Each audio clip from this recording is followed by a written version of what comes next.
Hey guys, this is episode video. I have no idea out of, I'm not even entirely sure how many it's going to be. But what I'm going to do is I'm going to show you how to cut two different types of shirts for the t-shirt quilt. The first one is going to be the one that's the exact size of your ruler. So this is my 12.5 by 12.5 ruler.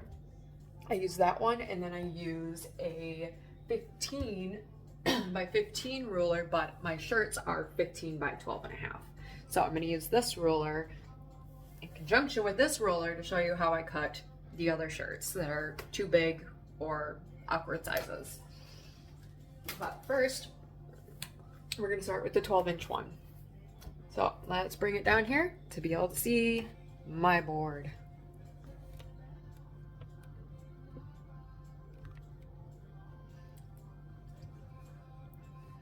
Alright, so I hope you can see this and I hope you can read some of this on the chart here that I've got. We are going, first off, I probably should show you this. I have a spinny mat. I like using the spinny mat when it comes to going all the way around a ruler because then I'm not moving anything. And I don't know if I showed you this last time, pretty sure I didn't. This is one that I Frankensteined all together using all the scrap pieces.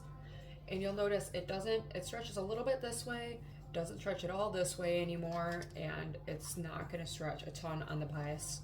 So it is much stiffer than it was before, and it's not going to go as crazy on you when you start sewing. So I'm going to set this in the middle-ish of my board. I'm actually going to, so somewhere in the middle of my board. Now I'm going to take my ruler.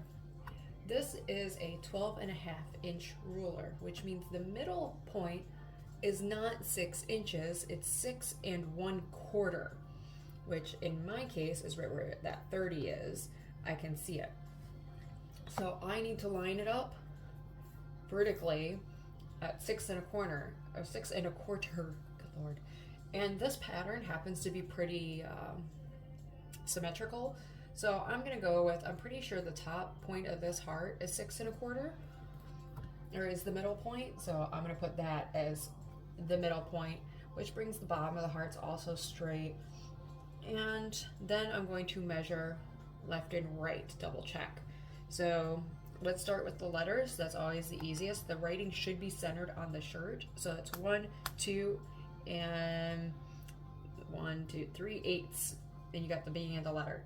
Here we've got 1, 2, 1/4, and a half, and another quarter. So I'm gonna move this over, and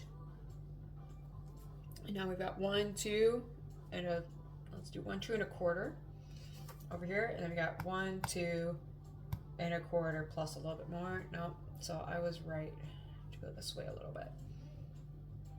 So now I've got 1, 2 and a half. 1, 2 3/4. No, move it over a little bit more. So now I know that heart isn't actually centered. It's at the top of this picture, but this should match up. And then over here I've got 1, 2 1/4, 1, 2 and about 1/4 to this thing. So I'm gonna go just a smidget, Smidget is now my technical term for moving something. Then I'm gonna look at the top and the bottom. So this is my half, so that's about 1 inch from the top, just over an inch from the bottom. Wiggle, wiggle, wiggle. Wiggle a little more. Okay, just so 1 1/4. We're at 1 1/4 from the top. Now the next step is to make sure I am still on my cutting board all the way around. Barely, but I am. Now here you have a couple options depending on your comfort level. I am just fine. Ooh, this is the scariest part. Putting my hands straight down, and then I put my weight in the middle of the shirt. And this is the scariest part. And then picking it up. Make sure you don't move the ruler at all. And this is why I like the rotating table, because now I don't need to move the shirt or the ruler to be able to properly cut without hurting myself. Cutting like this is dangerous, cutting like this is a big no-no, cutting like this is a big no-no. If you're right-handed, you want to be cutting straight line up your right. If you're left-handed, you want to be cutting straight lines up the left. Let's be safe people and keep our fingers. Also notice I do put it in the center. I don't splay out my fingers because I don't want this to become a habit, because then you're more likely to get your thumb. So tuck the thumb. I normally keep my hand flat, and that is my habit to make sure my thumb is protected. Last one. There we go. And we have a perfect 12 and a half by 12 and a half shirt. Now the next one we're gonna do is a 15 and a half by 12 and a half shirt, which I cannot do on this cutting board that I have. As much as I love it, that's gotta go off to the side. Actually, I'm gonna put it on the table over here. Now, we are going to do the other side of this shirt. I think is a 12 and a half. Is this 12 and a half? Yep, that's 12 and a half. So we're gonna skip that one. We need to find one of my 15 and a half shirts. There we go. This is definitely a 15 and a half shirt. Make sure your cutting board is bigger than the item you're cutting. You can see when I lay this out here, how much did I overcut this? This is 18 by 15, and this is going to be a 12 and a half by 15 and a half. When I am done, I like to go the length of my table. It makes me more comfortable. And then it is going to be this wide. So what I will do is I will cut the width first, and then I will cut this part. All right, so first step is always find the center. All right, I'm just gonna lay it somewhere. This is 1 and a half. This is 3. Well, obviously that's not gonna work. 2 and a half, 2, 2 and a quarter. So it should be about 2 and a quarter ish, or 2 and 3/4. 2 and 3/4. 1, 2. Oh, I'm gonna go a little bit right there. Yes. So I'm lining up with the outside of this bar is what I'm looking at. I now have 1, 2 and a half, 1, 2 and a quarter. No, hold on, because we're at a quarter here. So it's 1, 2 and a quarter. Yes, and then I said this was 2 and a half, so it's gonna be like 3/8, something like that. Now the next step is I'm going to overcut this width or this way direction. So I am not worried about this directly lining up with anything. I just need it to be centered. And since cutting like this and this is dangerous, I'm going to move my cutting board. I am still centered. I am going to cut down. Don't cut past. That's dangerous. We're not cutting past. We're gonna start and cut to there. There we go.